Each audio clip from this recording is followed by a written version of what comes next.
Welcome back. So this is the Jubilee edition of Wizard. What does this do? We have 6 special cards. We mentioned before about if you've seen the Wizard video, and please check the description, I might put a link up there in due course. You could be playing a card that wins you the trick. It could be a high card, which might be like a 12, and it might be, that might be the trick, but nobody played a trick card, so that person would win. Maybe they played that to win the trick because nobody else had a higher green, or they simply had no greens. You can play this any time. You must always follow suit though, otherwise. Now, what you could also do is play this card, which is worth 7.5 points, and you can basically have it to be whichever colour you want. So if someone played an 8 down, you could play this and make it lower. So imagine they played like a 6.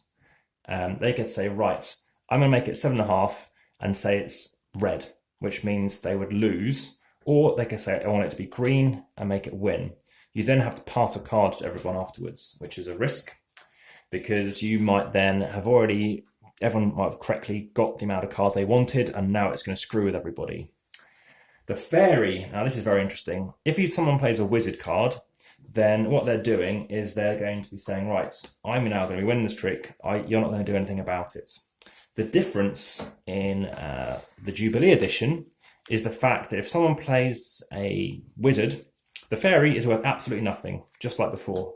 It's worth worse than a Nar. So if someone plays a Nar, like, yeah, I'm not going to take this. So imagine 3 people played Nars. The person played the fairy, they're guaranteed not to take the Nar. So they could play that card first. The downside with playing a fairy is if, and it's more like a positive, is if someone plays the dragon. So if I find the dragon card, which is around here somewhere, is the strongest card in the game. The dragon is stronger than a wizard. If someone plays a dragon, it's going to win any trick. So if 3 people have played, or someone's played a 12, someone played a green 13, the highest possible trick, then someone plays a wizard, then that person's thinking they're going to win. And then someone then plays the dragon, which I'm still trying to find. Having said that, if someone plays the dragon, and after that, in the same round, someone plays the fairy wins. So it's the weakest card in the game, but if it's played after a dragon, it's the strongest card. So the way to think about that is thinking, do I want to play my dragon? I don't want to play it at the beginning of the turn in case someone then plays a fairy. There's more cards over here. Might be why. Here it is. So if someone plays a dragon, they're thinking going to win, and then boom, I played it down to stop them winning. They might do it because it gets their score good. They might do it because it's going to be negative to the other person. They might be winning 4 tricks. They're now only winning 3, but they got their score wrong, and it's a -10 as well. You have the werewolf. It basically comes up, and it can, if you get that card, you can change the trump suit. So you can basically do something different. You have the bomb. No one wins a trick that round. And then we have the cloud, which basically is like the Joker or the juggler. You simply get 9 3/4 points, and it's any color you like. So they're the different things there. This is my favorite edition of Wizard. It's one that I get the most satisfaction from. I literally only play this one now, which is why the other edition is in Germany.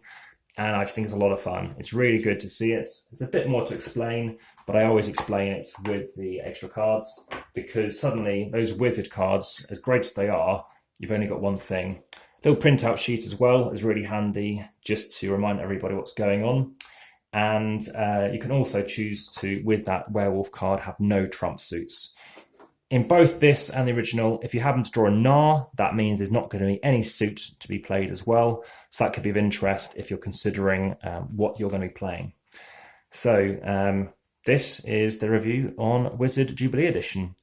I may have not done a recording of the weight, but I might do that another time. But you got the idea. It's a small Amigo Spiele game. And the only other thing to do is bring you one more video, which is on the promo cards. So it's been pimped out once again, and that is with the Wizard Christmas Santa cards. So I'll be doing that as a quick extra video. So if you like this, please hit the like button, hit the subscribe if you haven't done so already. And finally, if you have any comments, please chuck them in the YouTube comment box, because that's where I get notified that I can then respond. So Thanks very much for watching, and I'll be recording another video soon. Take care.